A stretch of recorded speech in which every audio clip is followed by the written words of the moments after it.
Ladies and gentlemen, it's a great pleasure and honor to introduce the next two speakers to you for this VRMA session, talking about how to leverage technology to increase your vacation rental inventory. No lesser, I have to announce Brooke Pfautz, the CEO and founder of Vintory, who I've known for years and is known as one of the best experts in driving your inventory and growth. Next to him in discussion with Moritz Overbeck, account executive at Kigo, who has been one of the best sales representatives in our industry that we have seen in the past.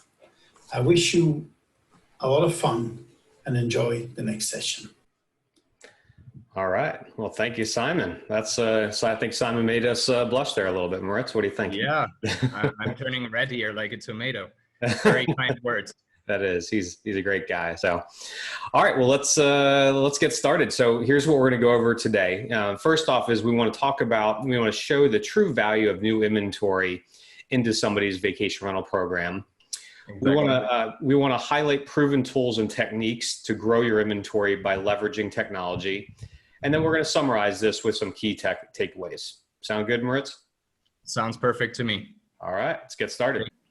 All right, so I've been in the short-term vacation rental industry since 2007, and I've got to know hundreds of executives and companies within this industry, and I've seen it from multiple angles. So from building my own vacation rental management company from the ground up to an executive at a large property management software company, and I've kind of seen all the different types of companies out there, and the average company out there does about $36,000 in gross booking revenue per property. Now, some are going to be a little bit more, some are going to be a lot more, some are going to be less, but on average, 36,000 seems to be about the average. So for our examples today, this is what we're going to use for our averages.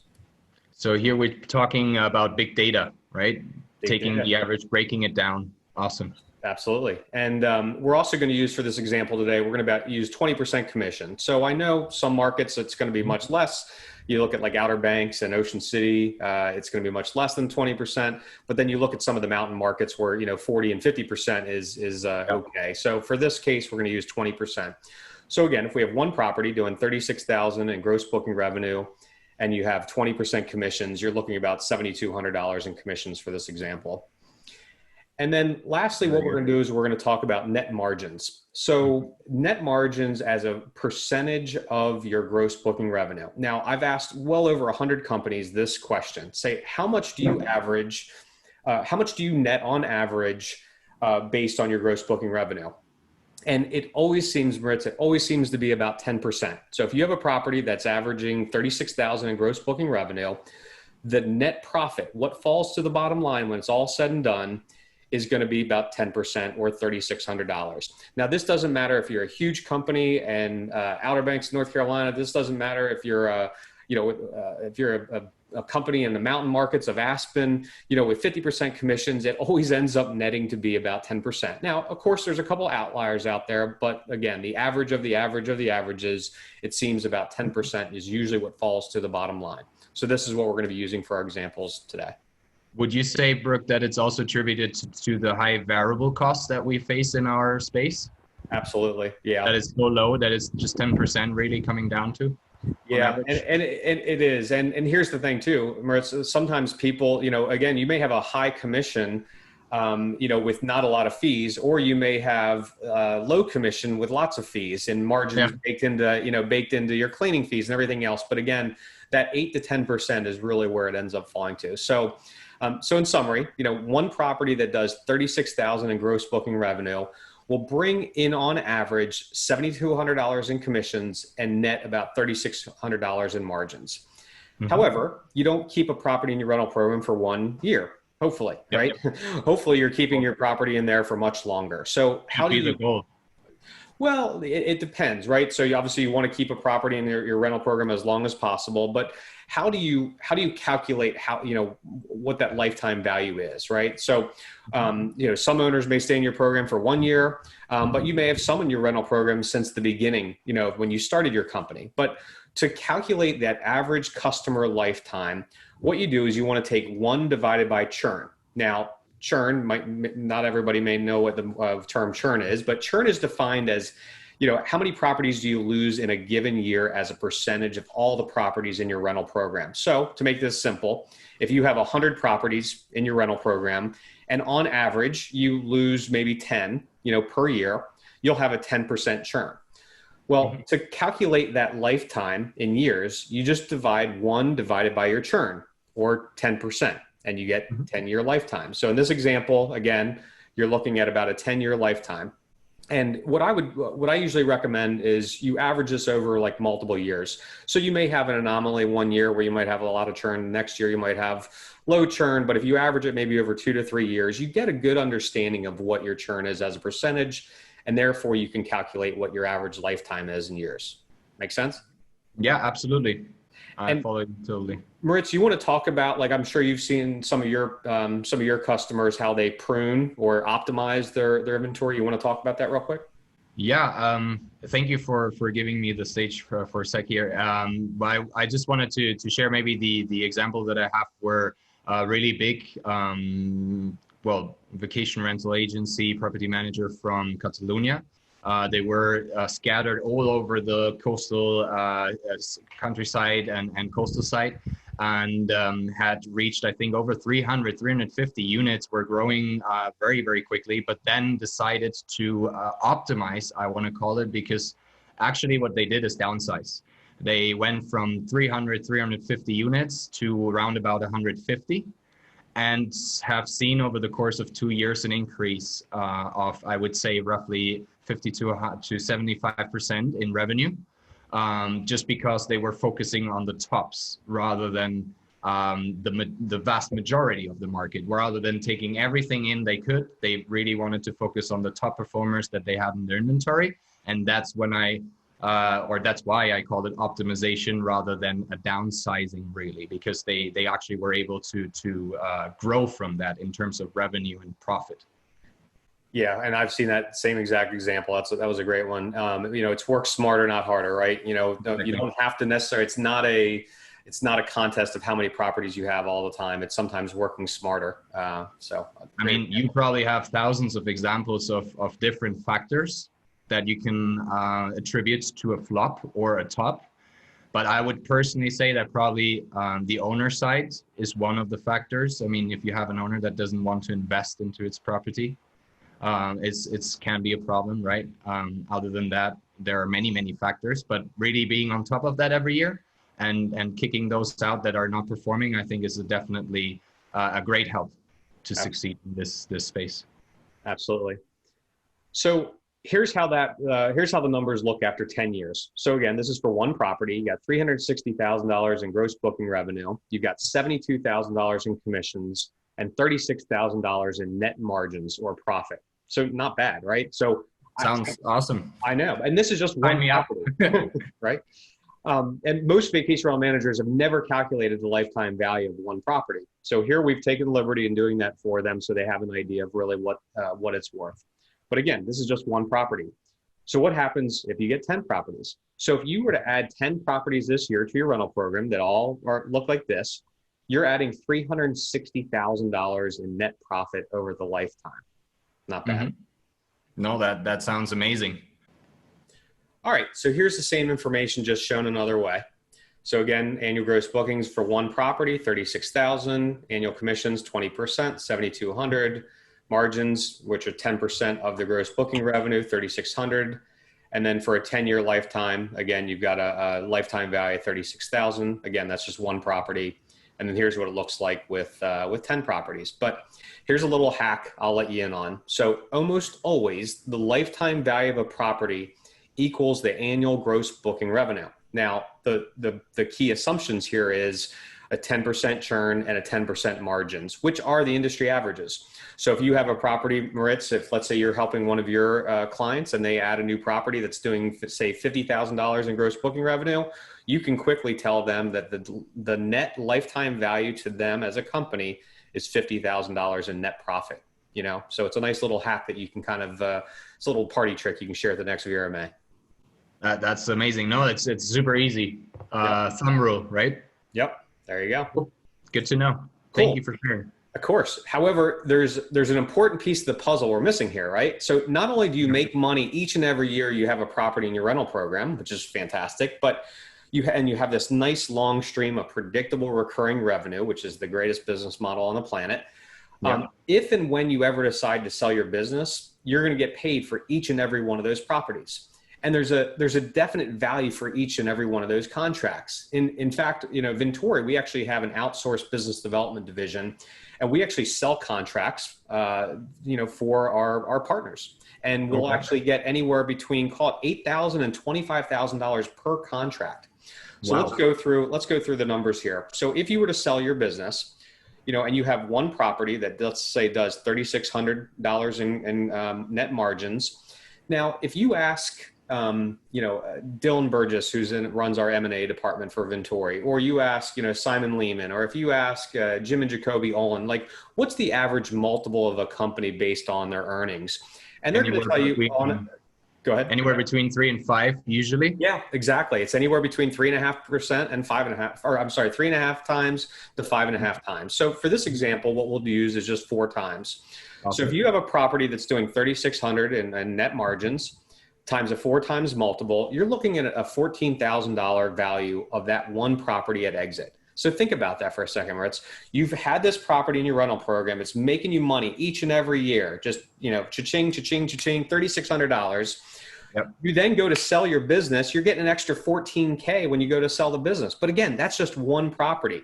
Now imagine what that looks like with 10 properties. So if you just get an extra 10 properties this year, when you go to sell your business, there's an extra $144K. So that's the down payment on your little villa in Barcelona there. Yeah, absolutely. I mean, that's mind blowing. And if you see it from that perspective, I think it will open many eyes to really shift focus. I would agree. And I would argue there's not a better ROI on the planet than getting new inventory into your rental program. Well, seeing this, I can't do anything else but agree. Awesome.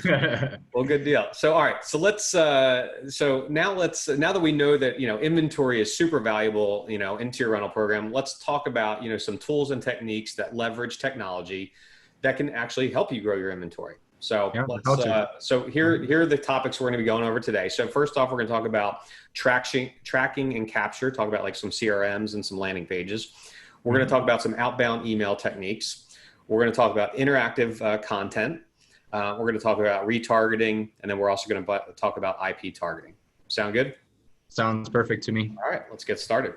So first off, marketing is, kind of this tracking and capture. So, leads are super expensive to generate. So, and we've established the value of a new property. Therefore, tracking these leads is critical. However, it doesn't need to be fancy. It doesn't need to be expensive. I mean, I've seen partners that even use, Google Sheets as a spreadsheet. As long as you're just capturing that information and keeping it, it's going to help with conversions in the end. And those leads become a future gold mine. Trust me, there's other ways you can market them. Many of our partners actually have like Post-it notes and things like that. That's not a good strategy per se. The best strategy would be at least capture with something. So one of the best, and there's many different types of CRMs out there. I mean, these are just a handful, right? You have HubSpot, we got Zoho, we got Salesforce, and again, just the basics of Google Sheets. But we recommend at Vintory, we actually recommend HubSpot. HubSpot. From your experience, you would say that's the easiest to get into the tracking and capturing of leads, so to say? Absolutely. So HubSpot it's a great CRM. And here's the best part. It's free. It's free forever, right? So it's unlimited users. You get to capture up to 1 million leads in there. Now, be careful because there's a lot of other tools that plug into it. There's a lot of other features they're going to upsell you on, and you know what? You're really going to like it, and you're probably going to upgrade to it. You know what I mean? But that's okay. If you want to, you can just use the basic platform, and it's free. So, I would recommend at least starting with Google Sheets or HubSpot. I mean, if it's free to start with, that's amazing. And anyways, I think also from my side, the recommendation is anyways for any property manager to carve out a budget for technology expenses in this new age that we're in.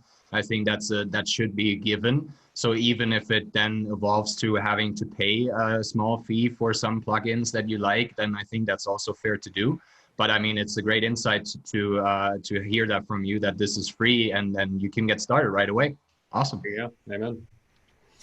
Cool. So you also want to, optimize your sales funnel. So, after consulting with close to 100, vacation rental management companies, one of the biggest mistakes I see is not having a good landing page on their website for new property owners. They've got this great website that's all about capturing guests, and you've got this funnel to drive them, easy clicks to get those new reservations.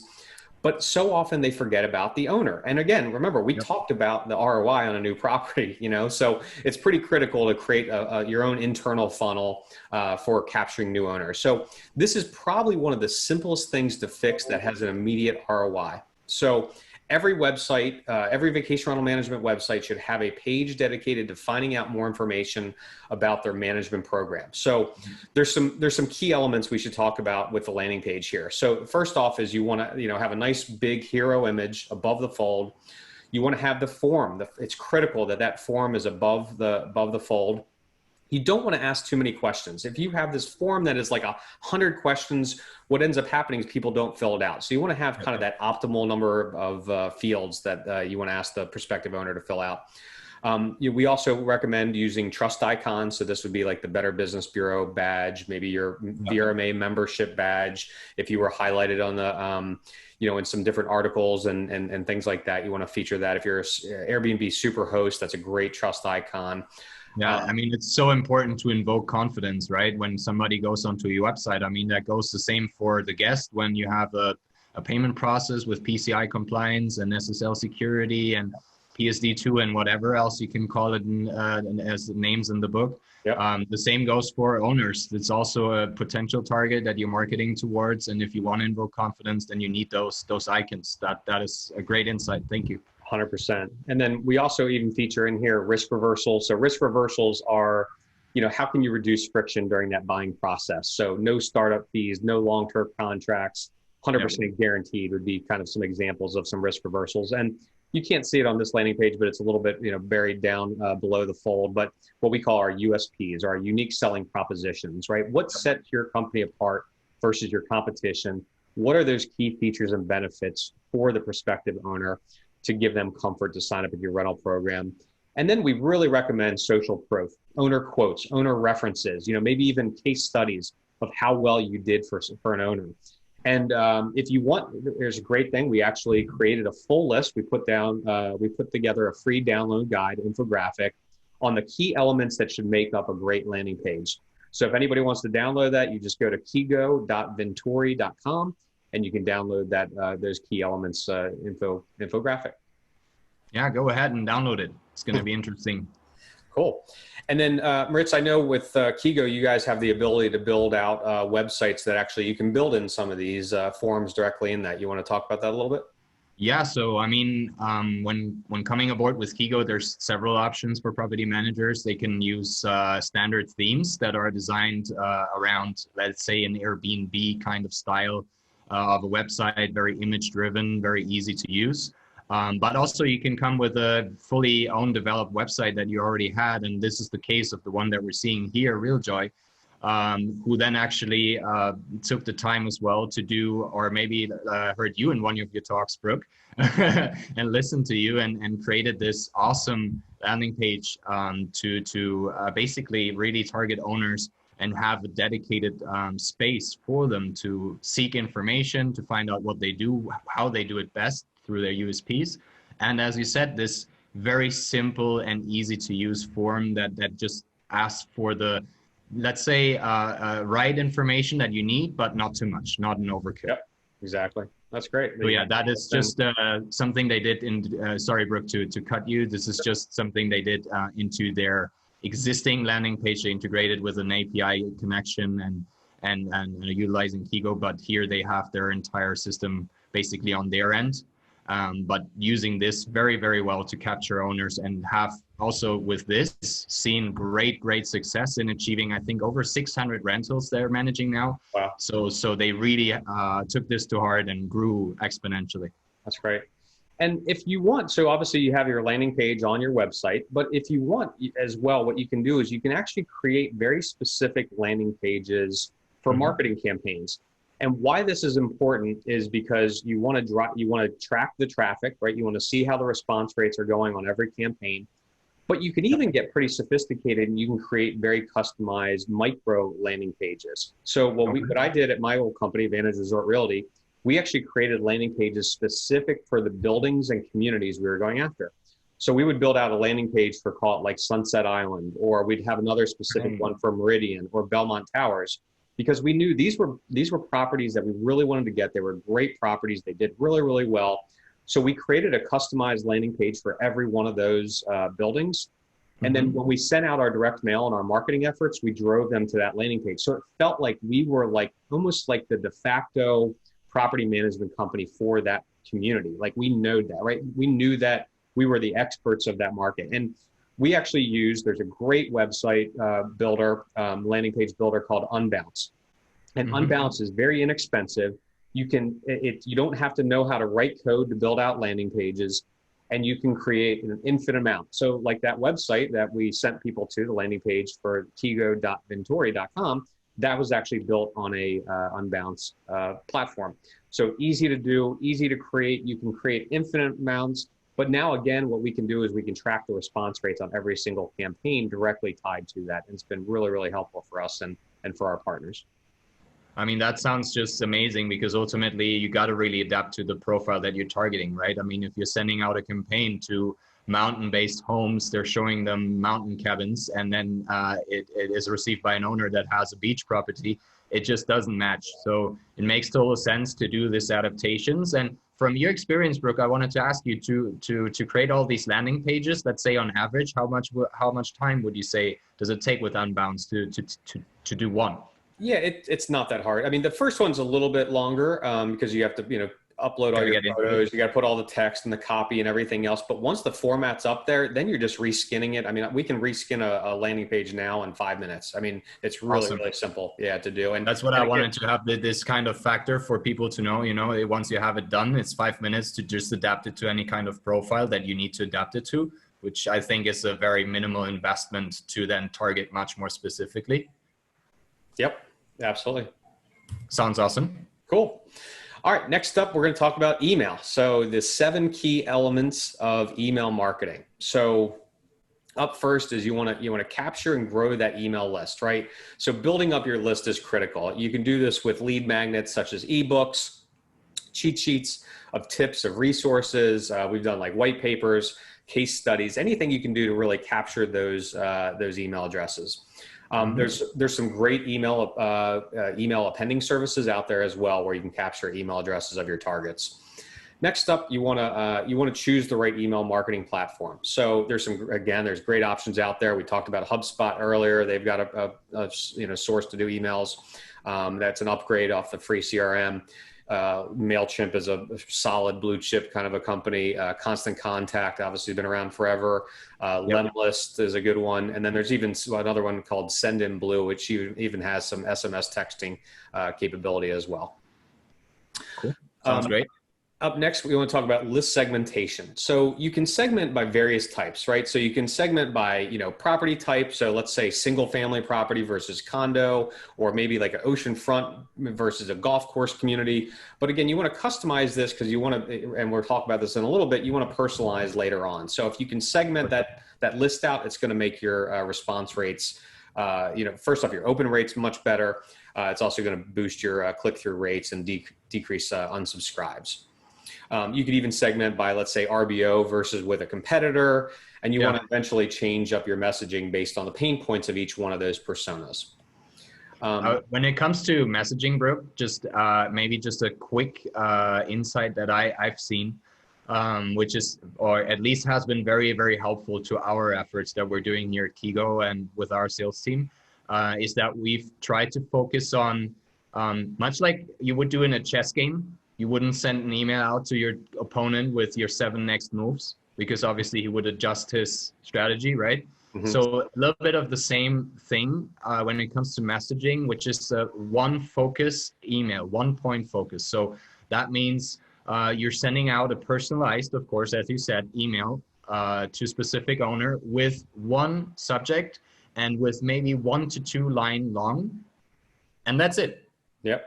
Can include later on, and I know we're going to get to that later on, which is the video part of marketing nowadays. But if you really want to rely only on written, I've seen huge increments in response rate, in open rate, and in click rate when we were doing emails that were literally just 1 or 2 sentences long, and were focused around how and what questions, or just a simple statement with a question at the end. And then this would usually generate a lot higher response rates than when you send them a whole slide deck, a presentation that they need to open, download, 1,000 clicks or links, sorry, to click on. This usually generates very, very low response rates. I've seen the exact same thing. I've seen, these big, beautiful, like, the marketing department really went to town on designing the most beautiful email ever. And nobody opens it and nobody reads it. It gets deleted. But the simple little 1 or 2 sentence emails, a lot of times have the best response rate out there. Yeah, exactly. Right. Cool. All right, so let's talk about personalization. So nobody likes, dear sir or dear madam, right? So you want to personalize it as much as possible. Like, personalize their name, their area, their community, their building. And again, all these email platforms have the ability to do that in there. You want dynamic content as much as possible. So changing up the content based on who you're targeting. And hopefully you've even segmented your list by the personas, and that's something we do for all of our partners. So then you can speak to their specific pain points. So the pain point of RBO Ruby might be different than competitor Carla, right? So you want to talk to those pain points specifically. We obviously covered messaging, before, but subject line is obviously really important. Overall copy of the message, what's your call to action? And hey, here, right on cue, remember less is more, right? And don't forget to inject some personality either, right? I usually also put in the subject line for, and then the first name. So the person that opens it knows immediately that it's for them, and that someone took the time to put that in the subject line. So it's not an bot email, so to say, not automated marketing. I like it. And then, make sure it's designed for all devices. We know that over 50% of traffic is on mobile platforms now. And then growing. Oh yeah, absolutely. And then tracking. So, right. So A/B testing, track your open rates, your click-through rates and conversion rates. All right. So that's email. So next up, let's talk about video emails. So, many of our partners have had a ton of success with video emails. So if you're having trouble maybe getting hold of a prospect, what you can do is you can highlight your program in a video email with a tool called, there's many different tools out there, but the one that we recommend is called Loom. It's super cheap. It's $10 a month, and actually their free version is very, very good as well. So what you can do is you can actually record this video, actually highlighting the pro forma, highlighting your rental program, and then just email it, embed it right in the email, send it over to them. And we've had a lot of success with this. And I know, Moritz, you've actually had some success with this just with your business, right? Yeah, I mean, this is so helpful and really, I think, a game changer, because ultimately it's so difficult when you're having a global market and everybody is dispersed in many different areas and timelines and time zones and so on, that to really meet on a quarter time. So I had it personally that once I missed the meeting by 5 minutes and they were not willing to then come on the demo again. They went a little bit stubborn. So I was like, oh, this is a shame, because it was a huge company that I was really, really excited to demo. And ultimately what I did is I didn't bury my head in the sand, but I used Vidyard, another tool that also works very well, just like Loom. And recorded a demo for them in a 2 session, like two sessions, 2 separate videos that they could easily consume whenever they really felt like it and had the time for it. Send it to them, And after 1 week, they came back to me, and from then we're basically in conversations and sales talks. So I was able to turn it around just by using this simple tool, which is really, really helpful. And then obviously you can multiply and replicate that and adapt it to any specific target, or you can also do generic ones and send them out to let's say a 5-minute fact check on our new functionality, much like you're developing some things, I know, Brooke, right? You could do that the same and send that out, and here's an FYI, this is what we're doing. So this is really, really cool. And at the same time, what I really like about it is that at the bottom on the left, you have a small window where there's actually, it's showing you as a person being recorded on the same screen as you're showing it. So it has that personalization detail or factor to it, that they see you, get to know you, how you speak, how you behave a little bit. So I think that goes long ways than just sending a typo message or even a voice message, a call. Everything else is much less, so to say. Yep. And they can watch it. They can watch it on their schedule, right? You know, where I'm up really early, I could watch it in the early morning. You know, and where you may stay up late, and especially we're across different time zones and things like that, it makes it much more easier. So if you would go with me in my dashboard and see the times that people looked at it, it's crazy times. The successful people, they look at it at middle of the night and very early in the morning. So yeah, it's really, really helpful, I would say. Fantastic. Because you just can't always be available. Yeah, no, absolutely. Great. Well, thanks for sharing that. All right, up next, we're going to talk about inbound, right? So, you know, look, there are hundreds of tips and tricks. I mean, I could do an entire presentation literally just on inbound marketing strategy. But for this presentation, we're going to keep it pretty simple. We're going to talk about just interactive content, because to me, interactive content is probably one of my most favorite inbound marketing strategies. So interactive, you know, here's actually probably one of the best examples of interactive content I've seen. So this is from my friend David Angotti over at SmokyMountains.com. He built out this fall foliage prediction map. And did this take some time and effort to put this together? Absolutely. I mean, they put a ton of time putting this together. However, this map is a gold mine, right? Since its inception, it's had over 10 million unique visitors. It's been featured on like USA Today, Wall Street Journal. I mean, you name it all, New York Times. This year alone, it's had over 4 million unique visitors. And here's the beauty: it's evergreen, right? You know, year after year after year, this thing just keeps on, kicking off traffic. So, what are some examples of what we've done, sir, for some of our partners? So, here's an example of an interactive calculator we did for one of our partners, where a potential owner can go in, enter in their parameters such as their average daily rate, their occupancy, the commission, and it spits out how much the home will make for them. So this was actually done on a really simple app called Calconic. You can download it. You can go directly. It's a web-based app, and it actually gives you the widget and the code. You can just kind of copy and paste directly into your website. Super inexpensive. I mean, I think it's only a couple bucks a month. And again, this is a great example of an interactive content that you can use in your website. That's awesome. That's interactive, and it's kind of this do-it-yourself, right? Stumble on it and then figure it out yourself, and then be kind of convinced by the numbers, you know, then to inquire more, and then fill out the form and get the contact in there. So that's where you then gain from utilizing this tool, right? Because you ultimately have a form attached where you then get those very valuable contact details. You must have seen it where it said, it's at the very last question, it's like, oh, do you want us to email you all the results? Enter in your email address here, and you can do that. And then therefore, again, it's a lead capture machine. And then you can start nurturing them. You know, we talked about before with the email campaigns, we can start nurturing them through the sales process. So perfect. Cool. All right. So next up, we're going to talk about retargeting. So what is retargeting? So retargeting is a form of online advertising where display ads are served to people who have already visited your website or are a contact in your database. And we'll talk about each one of those. So there's probably, would you say it's fair to assume that this happens to everyone listening pretty much every day? Absolutely. Everybody's, I mean, and you know, retargeting has been around forever, but here's the thing that's a little bit different. There's two different types of retargeting. There's pixel-based, right, or cookie-based, and then there's a list-based. And we're going to dig in each one of these in the next couple of slides. And almost everybody has been marketed. They understand pixel-based or cookie-based. many of the, the people in the VRMA are pretty advanced. They're probably doing this already, but not a lot of people and companies are doing list-based. And to me, this is the game changer right there. And we'll talk about that in a second.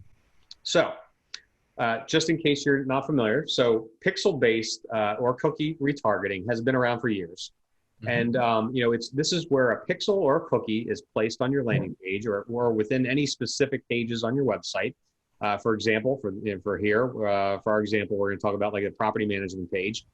And the prospect is tracked, and we can serve up ads to those targets on channels, such as Facebook or Instagram or Twitter or LinkedIn, or just display ads, as they surf the web. So if you go to any one of our partners, property management landing pages right now, and then you go to weatherchannel.com or you go to the local newspaper site or anything like that, you're going to end up seeing served up display ads directly from that. And that's, more of that cookie-based retargeting.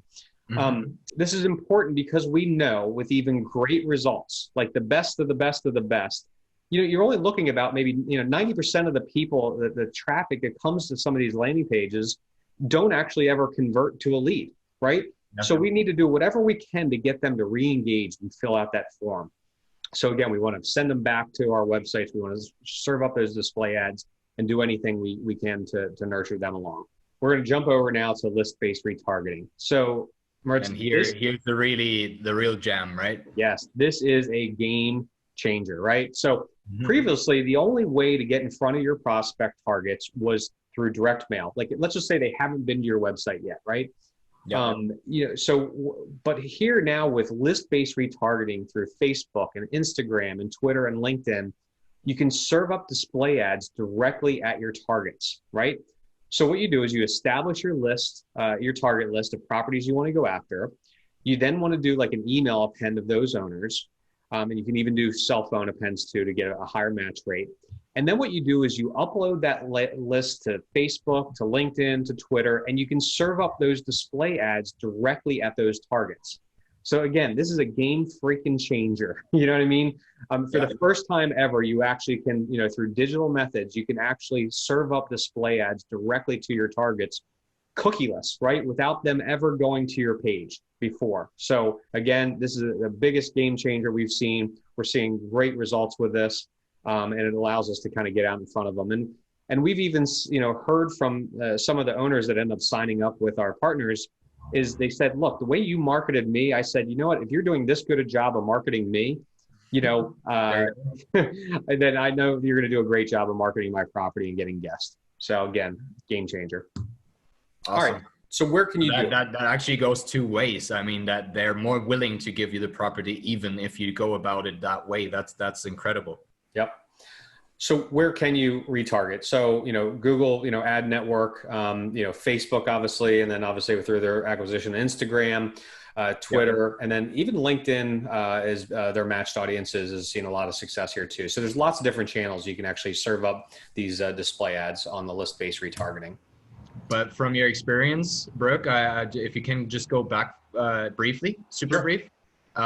Just wanted to ask you if now we would have someone in the audience that says, oh, that looks like 5 channels, a lot of work. Where would be a good starting point from your experience?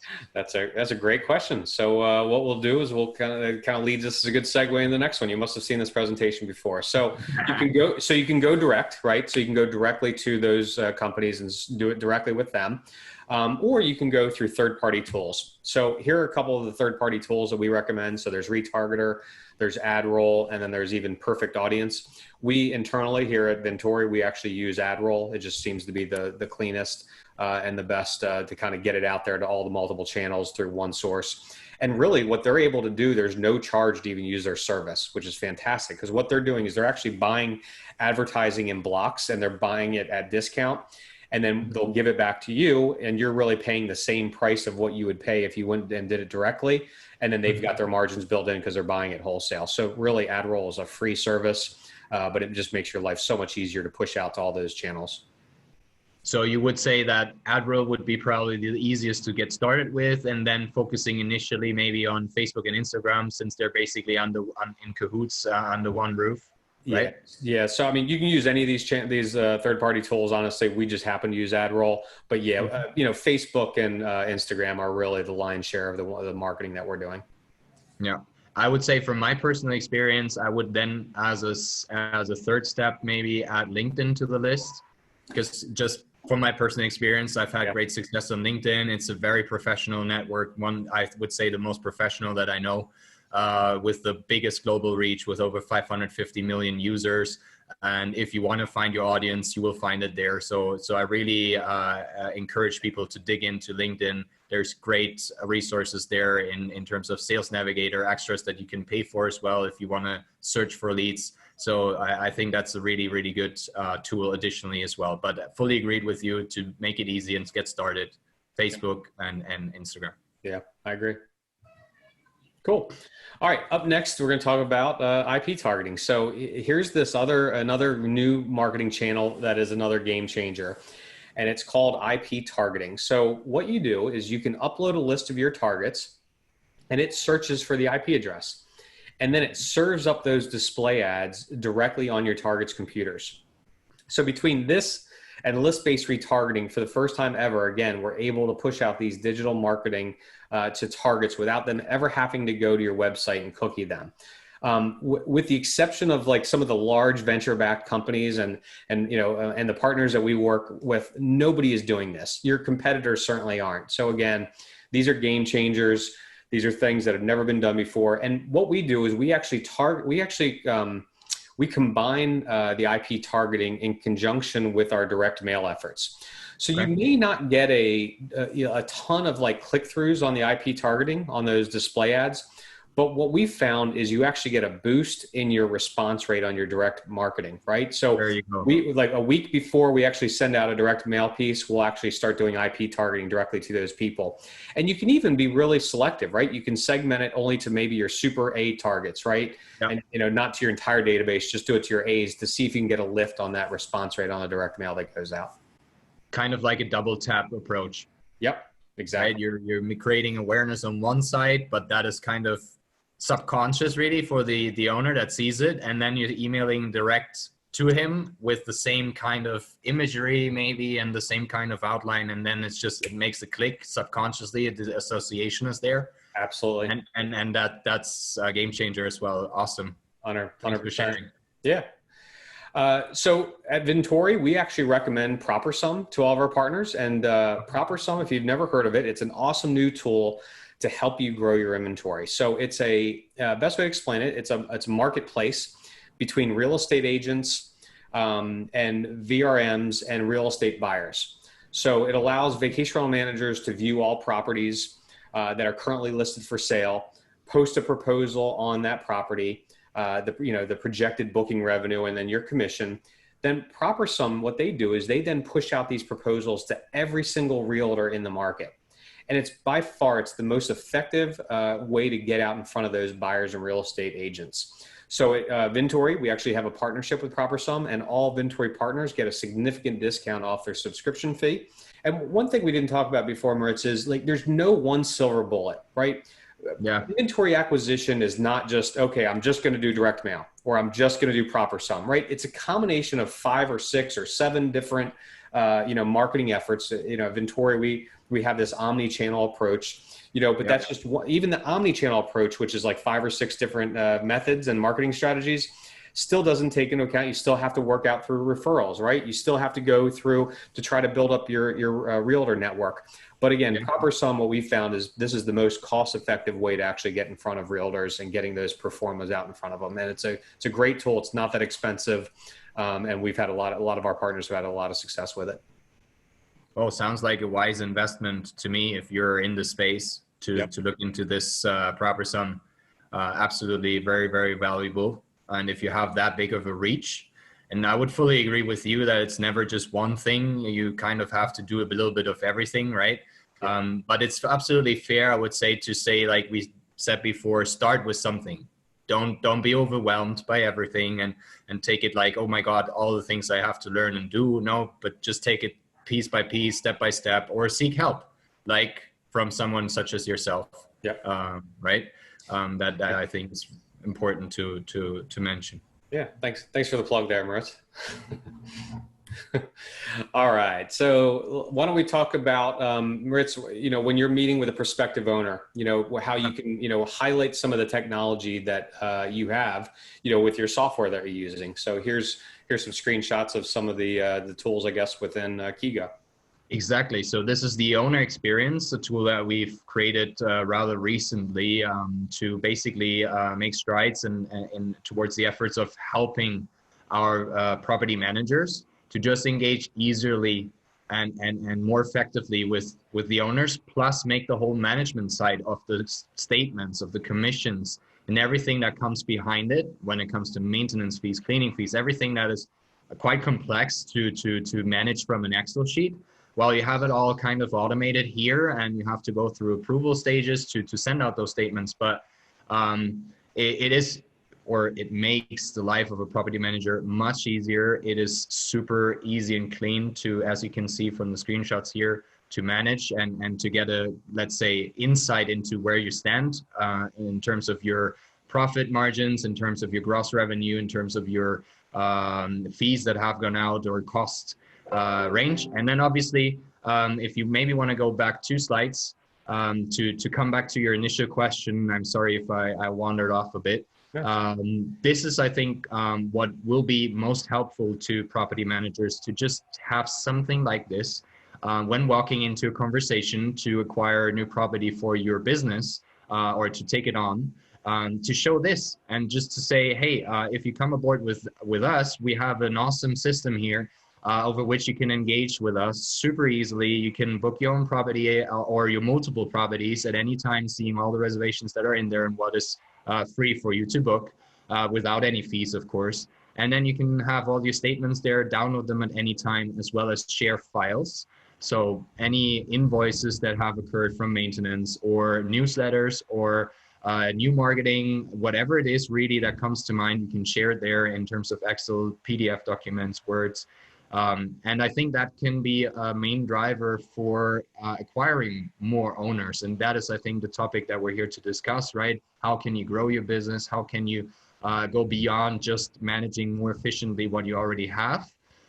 So I think this is a great tool to utilize in those conversations with owners to help them understand that they're working with a very professional company that invested the money into technology to make their life, the guest's life, and the owner's life easier and more efficient, and then really focus on what's important. And I think in that presentation that we're giving today, there are so many things that we can focus on in vacation rentals, very sure.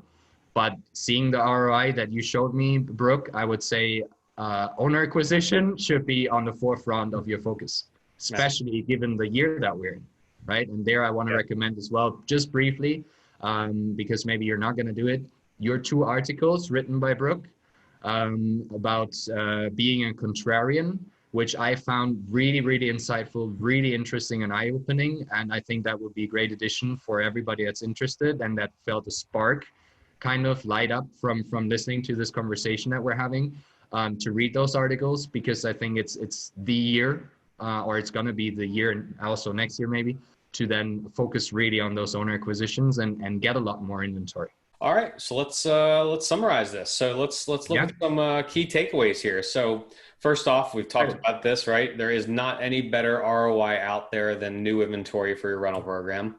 Absolutely. And remember that hack I taught you? So the lifetime value equals to your, annual gross booking revenue, and that lifetime value is in net margins. Yep. Really important to track and capture your leads through tools such as HubSpot and Unbounce. And then, implement those key elements of email marketing. Yeah. And then we've both leveraged video emails to increase conversion rates. And then great success so far. So really, really recommend that. Yep. And then create interactive content on your website to generate leads. And then we talked about with a game changer, right? List-based retargeting is 100% a game changer. And then, highlight your technology to your prospective owners before you, when you're meeting with them. And that's that point. Absolutely. When you're a professional company investing into technology, I think is a no-brainer nowadays, and the budget should be there. And highlighting that to your prospective clients not only the owner side, mainly the owner side as we're focusing on this year, but also the guest side. It's just something that will help your business flourish. I think ultimately it's about that. Yep. All right, and that's it. That's a wrap. So what we'll do, if anyone wants a copy of this presentation, you can just go to kigo.vintory.com and you can download the presentation right there. And also on that website as well, if you want to get that infographic for the 7 key elements of a landing page, we'll send that to you as well.